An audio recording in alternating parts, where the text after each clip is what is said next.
के कई हिस्सों में सिर्फ और सिर्फ बाढ़ का कहर देखने को मिल रहा है। जहां नजर डालिए वहां सिर्फ पानी ही पानी देखने को मिलता है। देखिए रिपोर्ट।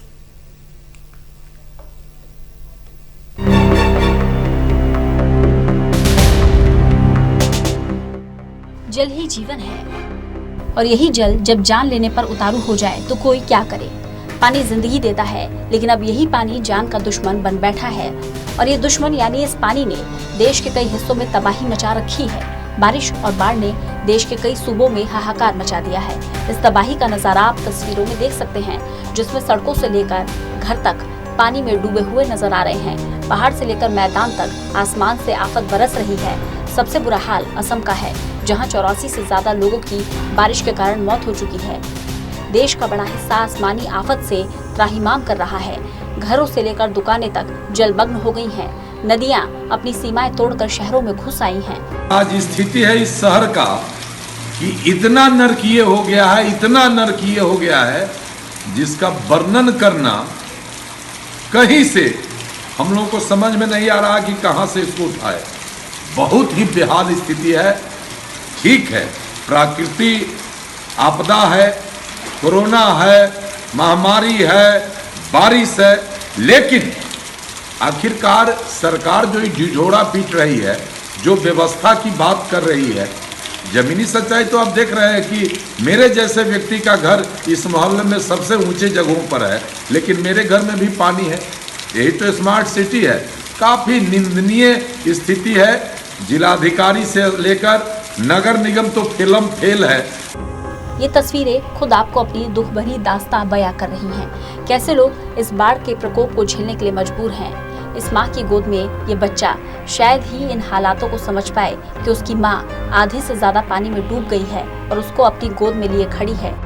ये लोग जो कभी इन झोपड़ियों में ही सब्र के साथ दिन गुजारा करते थे, अब इन लोगों पर भी ऊपर वाले ने सितम ढा दिया है। असम में इस वक्त कई गांव बाढ़ की चपेट में आ गए हैं। लाखों लोग बाढ़ से प्रभावित हैं, लेकिन फिर भी ईश्वर का प्रकोप थमने का नाम नहीं ले रहा। यहाँ के लोगों के लिए जैसे ये बारिश किसी भयावह सपने से कम नहीं। वो लोग छत पर और अपना सोफा पर बैठ के आराम कर रहा है, चाय पी रहा है। यहाँ चाय पर आफत है हम लोगों को, भोजन तक नहीं मिल रहा है। क्या करे, घर में किचन में सब जगह पानी घुस गया, चावल आटा सब जो है कि पानी में डूब गया। कहाँ से लाएंगे? कुछ नहीं हम लोग के पास, एकदम डूबे हुए हैं। कुछ नहीं है, राहत शिविर कुछ नहीं, कहीं से कुछ उपाय नहीं सूझ रहा है। क्या किया जाए? अब आप ही लोग बताइए कि हम लोग करें क्या, कहाँ जाएं, किसके पास जाएं, किसके पास गुहार लेकर जाएं, किससे अपना दर्द सुनाएं? कोई जब नगर विकास मंत्री अपना दर्द सुनने के लिए तैयार नहीं है, कहता है कि ऐसा होता है, हमेशा होगा, मुजफ्फरपुर में इतना पानी लगा रहेगा। लेकिन क्या क्यों बना है नगर विकास मंत्री? पैसा कमाने के लिए, पैसा लूटने के लिए बना है। और ये सबसे बड़ी कमी है, हमारे नीतीश सरकार की कमी है। ये नीतीश कुमार बहुत बड़ा जो है कि ये है, समझे ना, अपना बनाने के चक्कर में पड़ा हुआ है। कहीं का सारा व्यवस्था अस्त व्यस्त व्यवस्था है।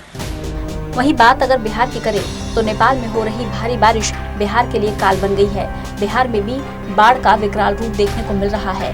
बिहार के तमाम शहर और गांव बाढ़ के पानी में डूब गए हैं। मौसम विभाग ने पूर्वी और पश्चिमी चंपारण, गोपालगंज, वैशाली, सीतामढ़ी और दरभंगा के लिए अलर्ट जारी कर दिया है।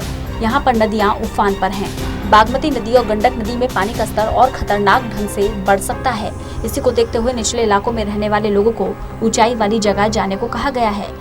इस बाढ़ का प्रकोप असम और बिहार में ही देखने को नहीं मिल रहा। उत्तर प्रदेश के भी कई जिले इस वक्त बाढ़ से त्राहिमाम कर रहे हैं। यूपी में भी बाढ़ का खतरा बढ़ता जा रहा है। बाराबंकी में सरयू नदी खतरे के निशान के ऊपर है। नेपाल से लगातार पानी छोड़ा जा रहा है। पानी कई जिलों में खतरे की घंटी बजा रहा है। सिद्धार्थनगर में हुड़ा नदी रौद्र रूप दिखा रही है। नदी के कटान से कई गांवों को खतरा पैदा हो गया है। यूपी से सटे उत्तरी बिहार में कम से कम 8 जिले बाढ़ से बेहाल हैं। पानी का कहर केवल समतल इलाकों में ही नहीं, पहाड़ी इलाकों में भी भयंकर चेहरा दिखा रहा है। उत्तराखंड में बादल फट गया। उत्तराखंड के पिथौरागढ़ में बादल फटने से 3 लोग अपनी जान गंवा चुके हैं, जबकि 9 लोग बुरी तरह घायल हुए हैं। इन हालातों को देखते हुए मौसम विभाग ने उत्तराखंड में 23 से 25 जुलाई तक रुद्रप्रयाग, चमोली, उत्तरकाशी, बागेश्वर और पिथौरागढ़ के लिए रेड अलर्ट जारी कर दिया है। जबकि देहरादून और पौड़ी गढ़वाल के लिए ऑरेंज अलर्ट जारी किया गया है। इससे पहले शिमला में सोमवार को भारी बारिश के बाद पहाड़ टूट गया था, बाजार तबाह हो गए थे। लैंडस्लाइड से शिमला की सेब मंडी को भारी नुकसान हुआ। फिलहाल ये बारिश और बाढ़ लोगों की जान की दुश्मन बनी हुई है।